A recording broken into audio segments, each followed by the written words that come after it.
And we are finally here, a Wednesday, October 23rd, the start of the Philadelphia 76ers season, the highly anticipated Philadelphia 76ers season. Welcome to the PHLY Sixers Pregame show presented by Coors Light. Visit CoorsLight.com/PHLY basketball to get Coors Light delivered or find a store near you. Alongside Rich Hofmann, I'm Devon Gibbons, Brianna producing. All of you in the chat, Kyle and Derek are at the arena. We'll check in with them at some point tonight. But first, we have to get into, again, Rich, which is a huge, huge basketball season after everything that they've done since May 2nd, losing that final game against the New York Knicks. We were in this room. A bang-up offseason by the front office led by Daryl Morey, Elton Brand, and you're right. We were in this room when everything went down. The room survived. The room survived. The Sixers roster did not. No. And they had to revamp it, and that they did. But with all of it, before we get to Embiid and Paul George being out and the rest of the storylines that we have here for everyone tonight, your general thoughts of opening night. How does it always feel for you for opening night, having been around this team for many years, covering them? What's your general feeling on opening night? Well, it's always exciting, but I would warn that it doesn't always, it's not always predictive of what's going to go on. I always say this, that the 2019-20 Sixers, one of the most disappointing teams in terms of, we thought, they get Al Horford, they're going to be too big to fail. They're just going to smother teams defensively. They had an awesome opening night. They basically manhandled the Boston Celtics, who would go on to sweep them in the playoffs that year. So it's not always predictive, but it is fun. I think obviously there's a bunch of optimism. It's a lot of fun when it's in Philly as well. So I'm sure that crowd will be pretty excited. They are playing another marquee opponent, Giannis, and, some history there. It's too bad. I mean, some of the Giannis Embiid games over the year, we never really got a playoff series for them, Devon, but they played some awesome regular season games where, the two of them just battling back and forth. Giannis having the thing with the ladder a couple of years ago. Anyway, should be a lot of fun tonight. But I will say, if they lose, and I think they're probably going to lose considering the two guys that are out, it's okay. I still think it could be a pretty good season. Yeah, it should be a fun season overall in general. And we'll have plenty to talk about. And look, 82 games plus the postseason. It should be 82 games plus the postseason. We'll see how far they go. It will. Yeah. Yesterday's story, of course, Joel Embiid out for this home opener, the season opener. Paul George, we already had an idea that he would be out after suffering that hyperextension to his knee in the second to last preseason game. And with that, two stars now out. Paul George, of course, your big acquisition. Joel Embiid, your franchise player, looked to be trending into the no preseason workload to at least being able to start the season off against the Milwaukee Bucks. Your initial thought before we get to George on the Embiid news that dropped yesterday about him not being able to compete in this game tonight to start the season off? As I often do, I listened to your guys' podcast yesterday, and I thought that first segment was really good. I thought you summed up everything that I felt. Joel missing this game, not a big deal. They can go 0-3 this week. It's not optimal. I don't think they're going to go 0-3. Hopefully not. They get one win in here. Not a big deal, right? We are here. We are playing this season to be healthy for the playoffs, right? A big deal would be Joel falling down after trying a dunk attempt in game one of the playoffs because he's playing on one leg, which we have seen before. But as Kyle, Derek, and yourself all said yesterday, it would have been nice to get a little bit of a heads up on this. And the Sixers just continually, I don't know, I feel tired of talking about the optics and just how poor the messaging is. But the messaging is, can't even talk right now, is terrible, man. They never can just tell you straight, and they can never tell you straight. I don't think Joel missing this game, even if he probably pushed it a little bit too hard at the Olympics, which could be one theory, right? And as Derek said, when you don't have any information, you fill in your own information. So I don't feel like I'm wildly speculating there. So even if that's the case, which isn't great, obviously, right? The Team USA, they're not paying Joel's salary, right? That $200 million contract extension, that didn't come from Grant Hill. But so I get that, and that's not great. Even so, I still think that was a valuable experience for him. Him missing the game is not a big deal. you just got to give people a heads up. You cannot tell people he's missing the first game of the year and that was the plan when you haven't really talked about that being the plan at this point. So the plan seemed to be something totally different based on the messaging leading up to at least the start of practicing on Monday. He went through that 30, 40-minute workout at the practice facility post-practice where some of the media was able to see a decent amount of what he was going through, some work with Paul George, Tyrese Maxey working on some pick and roll things where he likes to, of course, have that patented pick and roll, drop off the bounce pass to Joel Embiid for that mid-range jump shot that had become so patented. And then all of a sudden, Kyle and Derek feel good after seeing and said, you know what? After watching that, I think he might play. And then you get that news. So that's where the disappointing part comes in. I mean, it doesn't seem like he's too far away. No. If Kyle, who's watched him kind of go through the ups and downs of being out and coming back, and what does the process of ramping up look like? I think he's still a pretty good judge of that. And if Joel was doing one of those workouts when he's running up and down the floor with Reggie Redding and company after practice, I think it's not going to be too long. It seems like he's moving okay, all of those things. But yeah, you got to tell people. And it's, by the way, I don't think Joel missing this. I'm not there was some chatter online today about, his character and missing the first game of the year and should he be available to play. I don't really care about that. I just want them to be straight with us on the injury, man. Do you remember DeAnthony Melton's injury last year? The back injury? Yeah. So do you remember the specific term they used? You might not. No, I don't. You might not, but it really stuck out to me. It was lumbar spine stress response. If they are getting that specific with DeAnthony Melton and letting you know everything that's going on there, I feel like we have reached a pattern where Joel Embiid's injuries with the current crop of players, I know Markelle Fultz back in the day, the thoracic outlet syndrome and all that stuff was pretty bad. But it seems like with the current crop of players, we have established a pattern that Joel's injuries are the most mysterious and the weirdest. So I do think he probably bears a little bit of responsibility in the reporting of the injury. So that's all. And look, I feel bad for fans who probably thought they were going to see Joel play in this game. Mm-hmm. And then they opened Twitter yesterday morning and they say, oh, well, he's not playing. So that's all I would say. I still, we'll see what happens when he comes back. I don't really have any thoughts on how this affects him, when he comes back to the floor and what he looks like. I'm excited to watch him play, all of those things. But yeah, the messaging stunk. And what about the Paul George part? Again, looked like he was going to be fine for the regular season until he suffered the hyperextension and then ultimately been revealed as a bone bruise in his left knee. He's going to be out for a little bit. He was reevaluated, still needs some time. And that one, the messaging seems to be fine. Unlike the Joel Embiid part. It's another data point to tell you that, man, Paul George is here for 3 months. He gets hurt, and it seems like a pretty straightforward thing, right? Yes. The guy had an injury scare. Looks like he's going to be out for a week or two, and then he's going to be back. Yep.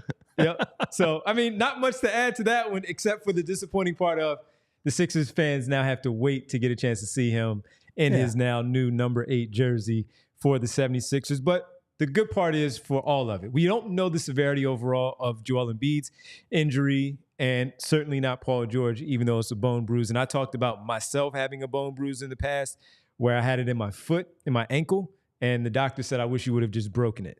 It's different with the knee, and we don't know how bad it was, but we've seen him running. We've seen him going through some drills there with the team. Hopefully it's not too much.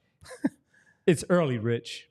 And that's the good thing right now for both of these injuries. If we are to believe that the ramp-up period that they talk about for Joel and then Paul George, with it not being as serious as it did in fact look, that it's early. It's early. It's not January, February, where they're going to be out for an extended period of time.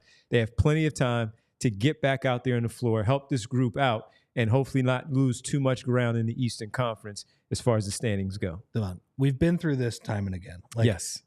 We're going to react to tonight's game because we love reacting to basketball. 82 games, baby. You got to do it. We love basketball. All the people in the chat love basketball. But April is what matters the most. And you can make up for a bad October. You can make up for a missed game in October, November, December, all of those things. Look at the Dallas Mavericks a year ago. Yeah. We're a long ways away. Yep. So yes, we are. So that's the good news with Joel. That's the good news with PG. And outside of the messaging, that is why I am going to choose chill in terms of, we'll see what happens. Our tonight. presenting sponsor, Coors Light. Choose chill tonight while you're watching the game 1 of 82. Don't fast forward the season, everybody. Enjoy the whole ride with this basketball team. Did you see? I think Spiral Out in the chat said that every second game of a back-to-back should be 20% off tickets. Well, is that all of them won't be back here in Philadelphia? So do you mean also in the city that they're playing in that particular night?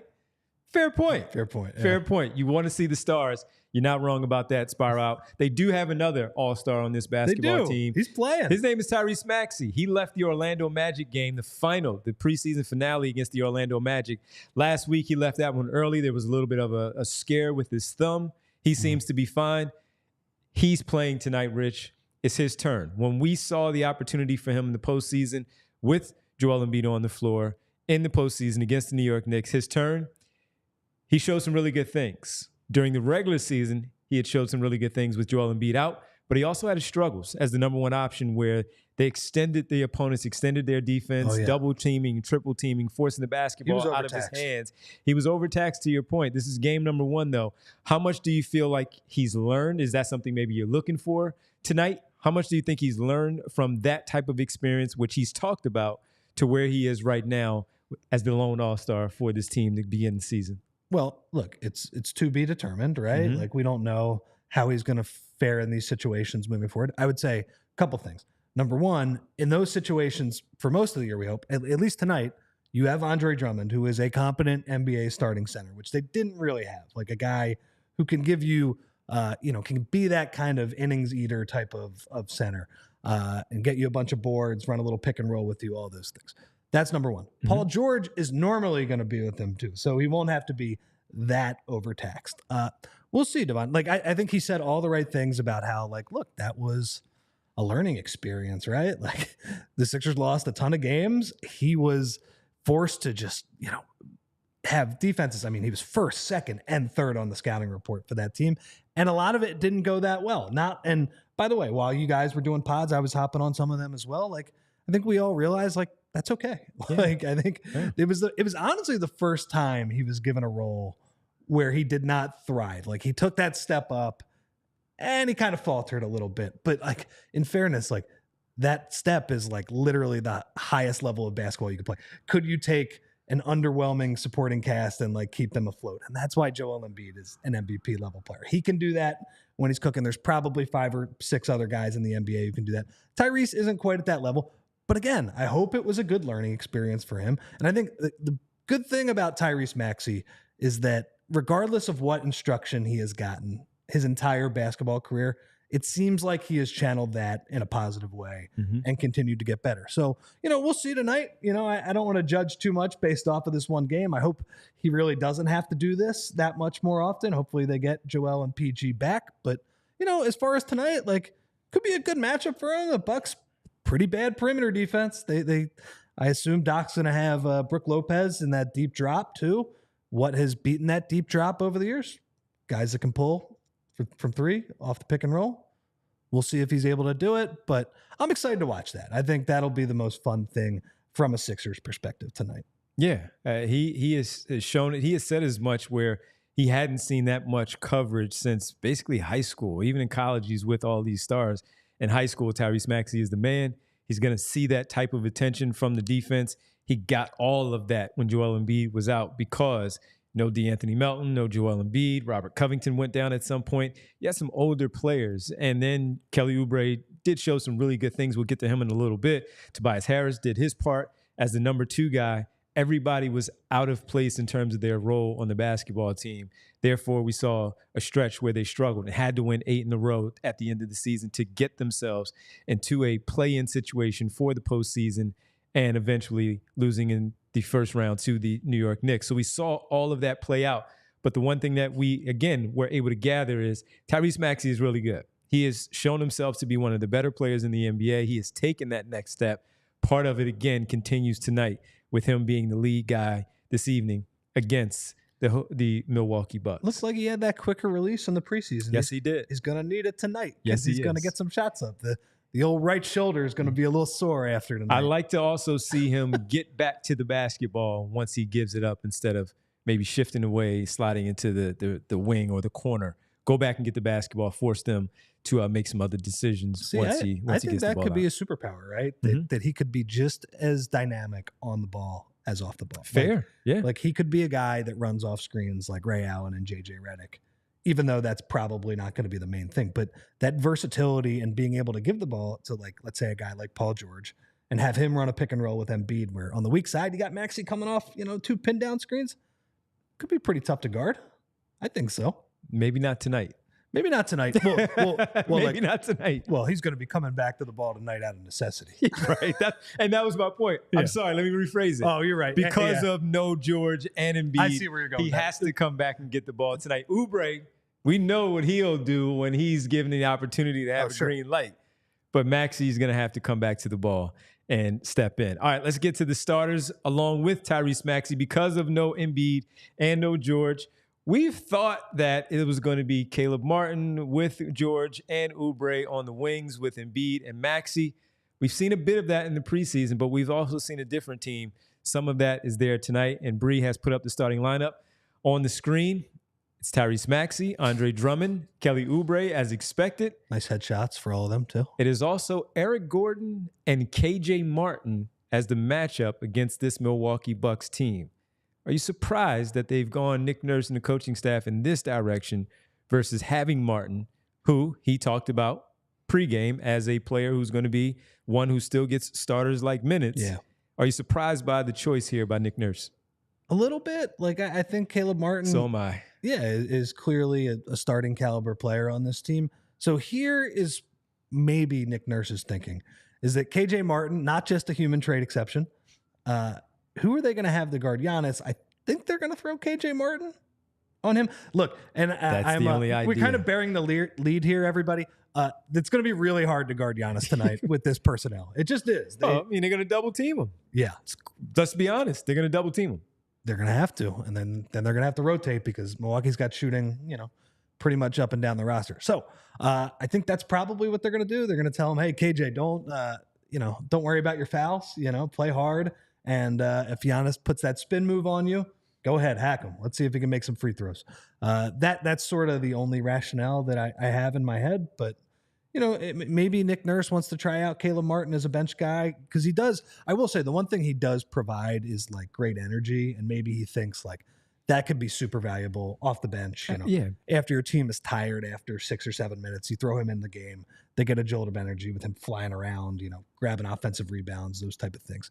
So I guess that's what's going on there. But, I think I probably would have started him if it was me. And here's the other interesting part too, Rich, is because Brook Lopez is no longer that back to the basket type guy where he plays that way. He extends himself away from the basket out beyond the 3-point line. So now you're going to have Drummond out there doing that. So how are the rotations going to be when the ball starts to pop and a double team happens and then you have to scatter a bit, scramble to find a man?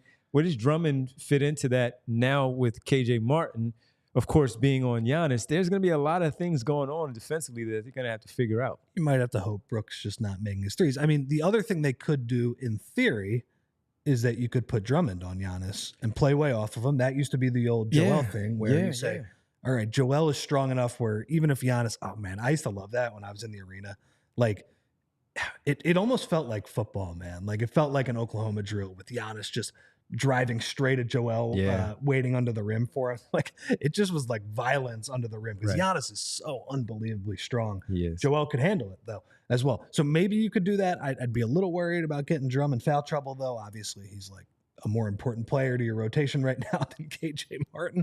But then you could do that and you could put KJ Martin maybe on Brook and say, we dare you to post us up. And, we'll see if Brook's capable of it. Obviously in his old days, In his Brooklyn days, he didn't shoot any threes. No, but that's what I mean. I'm talking about the back to the basket game, the Brooklyn days. That was his strong suit there. And even in his early Milwaukee days, that was, he provided kind of such a matchup problem for other teams because he could get you like 3 post-up buckets if you went really small against him. Yeah. He is getting up there in age, though. He is. He's the one that you may be able to exploit also on the offensive end with him defensively.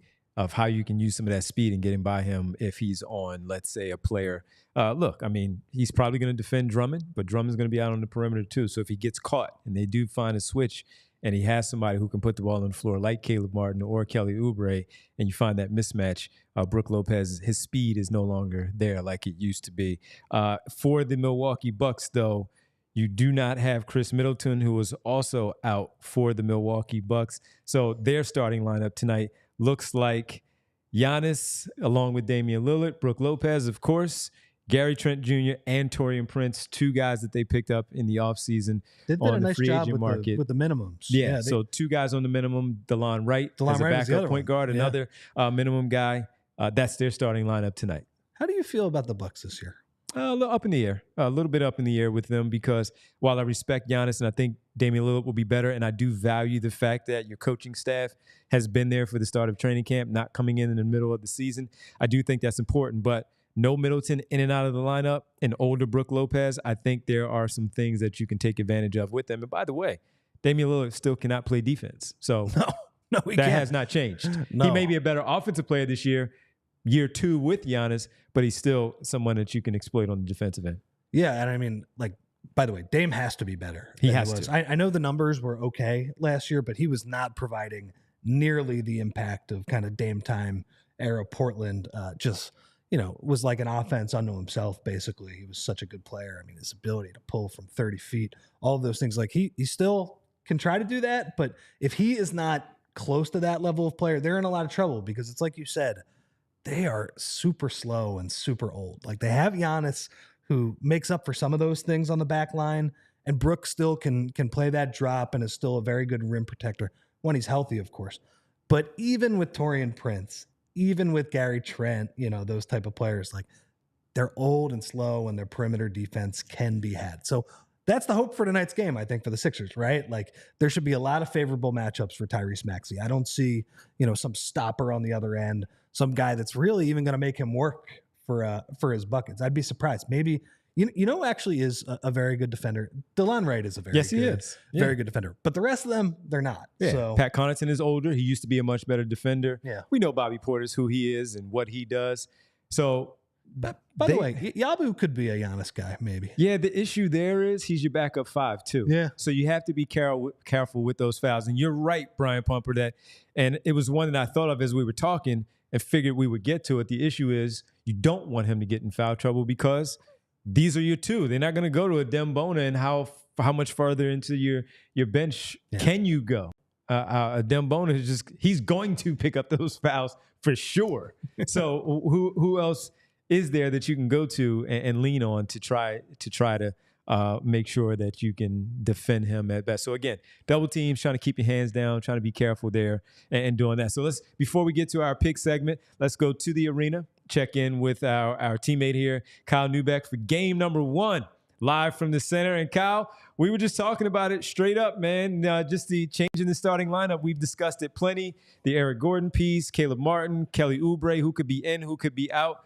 Nick Nurse saying that Caleb Martin can still play some starter minutes, but tonight this is the lineup that he chooses to go with. Yeah, so I was a bit surprised, given that Caleb is available, and with Paul out, you could certainly make a strong case that he should get the nod. Nick called him one of their 5 best players. That's a pretty important and big thing to say. But I think he wants some consistency with their bench group, right? I think from what we've heard, he does not want to play Eric Gordon and Kyle Lowry together. So that's moving somebody to the bench out of that normal group. And if that's going to be Caleb, and the chemistry is already built in there with Kyle Lowry and Martin from their days with the Miami Heat, then you might as well roll with it now. I think it's the only reason I'm especially surprised tonight. They really do not have a good option against Giannis in that starting lineup. And if that by default gets passed on to whether it's KJ, whether it's Kelly, whoever it might be, that is tough sledding for whoever is going to draw that matchup. Kyle, any other notable stuff from it? Did Nick Nurse get asked about this weird investigation that's going on that I did 10 minutes of research on, and I think the penalty is they could get fined $1 million maybe, but I'm not even sure. Did he say anything about that? He was asked about it briefly, but it was not exactly a in-depth discussion on it. He said that they, up to this point, have not been informed of anything. I have asked around. There is not an investigation that's open yet. I think it's more that might happen tomorrow. It might happen Friday, whenever it could be, but not a whole lot of elaboration yet. I think based on some things that we've seen out there about what the actual rules are, it looks like there's an automatic investigation if a star player misses a national TV game like this. So I don't know that it's as big a deal as it looks like on paper. Well, they have practice being investigated, so Yeah. they know what to do. Yeah. They have. Not new ground. No, it's not new ground for them. Kyle, on this one, no Embiid, no George. So this is Tyrese Maxey's show. Again, we've seen it before. He has struggled in some because of the attention that he gets. How do you feel as sort of an indication of what he talked about in the offseason, having seen this last season, said he wasn't really prepared for it? We expect him to be much more prepared for this one this time around, although we don't know what it looks like. The guy is very, very talented, and he's going to be the one that really drives things tonight. Yeah, I think what we saw in the preseason is exactly what we're going to see tonight, right? I think teams are going to trap Tyrese hard. They will hard hedge against pick and rolls. They're going to force the ball out of his hands. And so I think it becomes less about, what does Tyrese Maxey do?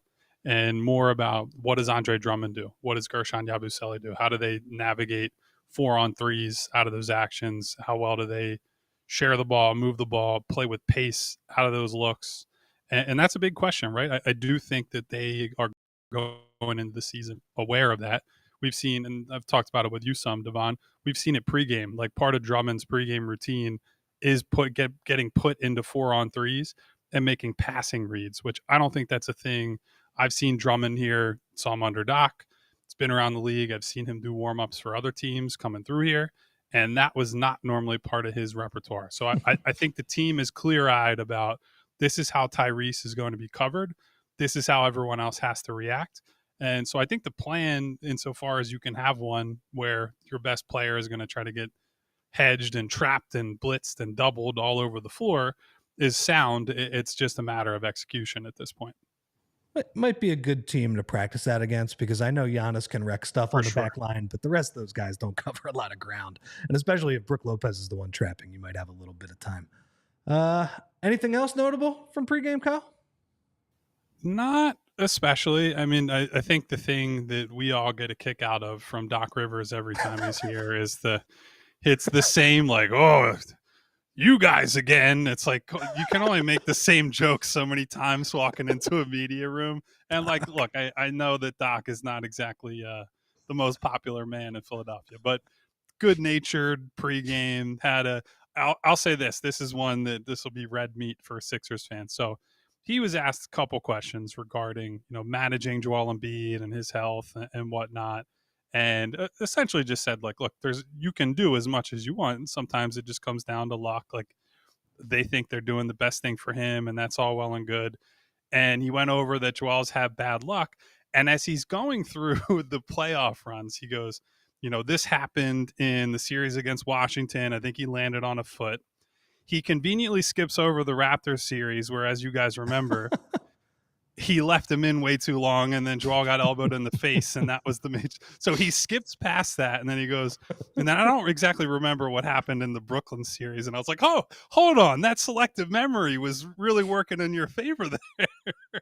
So it was just like a classic Doc moment that I thought everybody would appreciate for sure.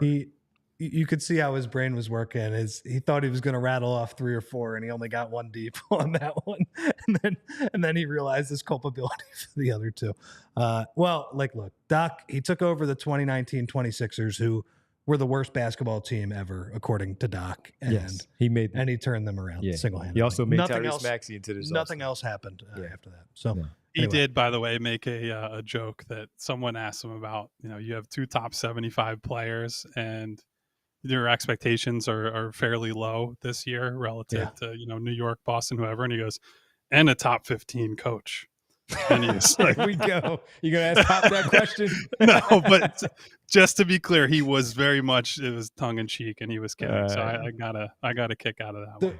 The one thing I miss about Doc is after every practice or game, if there was like some other sporting event going on, he'd be like, what's going on in the golf? What's going on in the college football game? Let's talk about that. It could be almost anyone. It's like, hey, how's that Army-Navy game go? He'd be like, the Bears playing today? They were like 2-10. Kyle, thanks so much, man. Go enjoy the game. We'll talk to you or Derek after the game. Really appreciate it. We'll talk to you. Thanks, man. Catch you guys post-game. See ya. You got it, Kyle Neubeck live from the center. Let's get to our best bets for this one. Ahead of the Sixers Bucks game, this pregame pick segment is brought to you by Bet365. Use code PHLY365. And when you do sign up, whatever the moment, it's never ordinary at Bet365. You must be 21, physically located in Pennsylvania. If you or someone you know has a gambling problem and wants help, call or text 1-800-GAMBLER. All right, let's get to our picks here for this one. We combined for the same game parlay. Andre Drummond, 13-plus rebounds, and Tyrese Maxey to get 4+ threes because of the defense that you talked about, Rich, that the Bucks implore that they can get a look there. Plus 200 for that one. It's pretty good bets there. Yeah, I mean, what Kyle was saying about them trapping could be a little bit problematic, but I don't know. I don't think Brook Lopez is prepared to play like that for the entire game. Like that's tiring. That's going to be difficult. So I just think like, you know, they're going to have a lot of bad defenders on the court, and you just hope you force enough misses because, like, look, if the Bucks miss a shot and the Sixers get the rebound, odds are it's going to be Andre Drummond who comes down with it. Yep. That's what he's great at. Absolutely. So he's going to get those boards. Tyrese Maxey's going to have the ball to shoot those shots. 4+ for us here in our same game parlay. Rich had an individual of Kelly Oubre to hit 20 points. That's at plus 145. He had 27 in the opener last season. That's what against I'm going the on. Same team. That's more of a vibes pick. Yeah. Well, yeah, 18 also on the one game that everybody else didn't play, and he looked pretty good. Yeah, it's more of a vibes pick. It's, you know, I just think Kelly Oubre, like, he's going to get the crowd riled up too. Yeah. I don't know. I feel like him off a long layoff. Obviously, like that was shocking. We did the pod. I don't think you were here yet for that. I think Derek, Kyle, and I did it. I mean, I was absolutely floored by that Kelly Oubre performance in that first game, which actually did come to like bear out. You know, they lost by a point. Yeah, how well he would play for the first month, right, or so, and really, honestly, the whole year too. He exceeded expectations the entire year. So more of a vibes pick, but I like it though because he's going to be the second scoring option in the starting lineup. So I agree with you on that one. And my final one, what about this one, Rich? I didn't tell you this. Tyrese Maxey to get 3+ first quarter assists at plus 100. I'm very curious to see how the offense works, how much he looks to get guys their shots, because he is a point guard too. And he talks about being better as being a point guard, someone who runs the team. Can he sneak in 3+ assists in the first quarter to mix things in? That's more of a vibes thing, too, based off the conversation that has been had throughout the training camp and preseason. I don't know that that's going to happen, but I liked it. I like the odds. And if you put all of those together, plus 1,400 as a total parlay tonight. Maybe be careful with the Tyrese Maxey first quarter, but I like the idea, again, of him getting those looks. Eric Gordon behind the three-point line. He finds him. That's one. Maybe an easy bucket for Andre Drummond on a lob. We saw he is willing to do those. I would add another thing, too. Yeah. The Bucks, now Doc fixed this a little bit in the second half of last year. Terrible transition defensive team. Like, awful. That was kind of the reason Adrian Griffin got fired. They were just, big time. I know their record was actually pretty good, but like when they would lose, they would just get blasted. And it would just be people just running the ball down their throats. Yeah. And so I think like when you have this older team, you know, maybe a hit-ahead pass or two from Tyrese too. So I think that's also possible. And that's part of the pace that they want to play. Get up and down the floor, get some easy buckets in transition. Well, we appreciate everybody joining us for the first of many pregame shows. We'll be back for the postgame show right here on the PHLY Sixers postgame. Our pregame show presented again by Coors Light. We thank you. We thank Bree. For Rich, myself, we'll catch up with you after the game. Go enjoy it. Take your notes. Let's chat about it post-game right here on the PHLY Sixers podcast. We all silly like the mayor.